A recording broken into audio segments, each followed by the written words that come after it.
Another bike of the day. This one is a house bike, but it belongs to the house. Right? It's a Hyper Spinfit 700C. Right?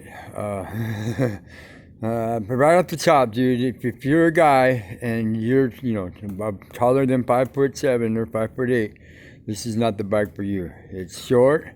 It's like about a 43. Right? It's short this way. Right?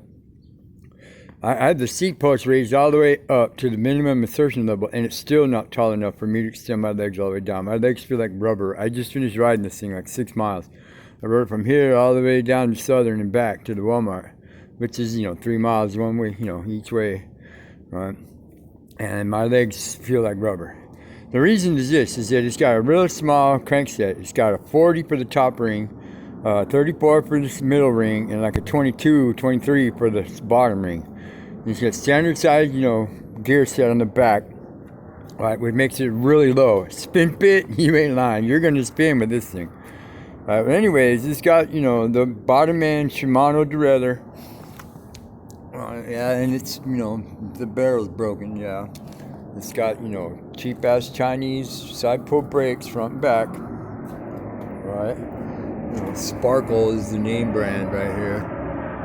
Right? It's got, the good thing is it's got metal levers, right? And it's got the cheap Shimano, Revo shift, spin shifters, click shifters, no grips, right? Standard size bars, right? It's got a good set of tires on the rims. That's the best part of this bike is the tires and the rims, right?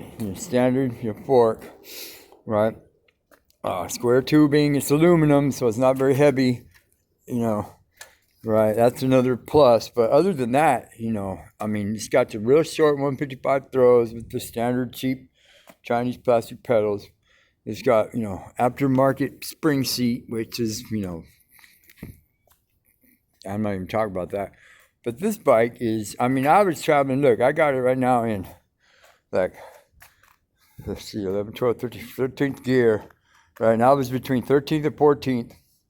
Going down over the river bridge and all that stuff, and dude, and it doesn't go fast, right? Because it's a small chain ring, and it's just geared really low. It's a cool. For a woman, this is a good bike. Saying you're not going to go fast. You're going to do a lot of spinning. It's really low, and this thing is geared to climb up like South Mountain.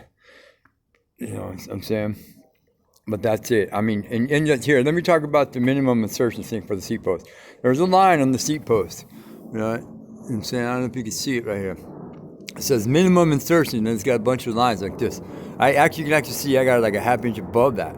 The reason for that is because the seat post is only this much longer underneath, right? And if you raise it up any higher, you are potentially running the risk of the seat post coming out or bending and falling off, and you hurting yourself in a very bad way and crashing and dying. And and at the minimum, spending some time in the emergency room, right? So but look, and it's just still too high, and they got the seat too far forward on the post anyway. You know what I'm saying? But it's all machine made. It's got really good welds, right? For aluminum, right? It's just a cheap Chinese, thingamabob, right? This probably costs like about $140 at Walmart. Like I said, the best part of this bike is the wheels and the tires. Right? Do I recommend you get one of these bikes? Not really.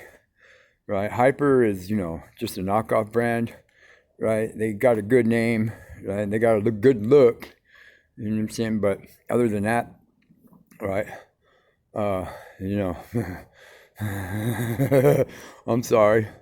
Right? But, it's me, Brian. If you want to see some other bike of the day, but I did another bike of the day hyper bike. It's a little 20-inch, right? It's back in the playlist. So, why don't you go back and look at that one?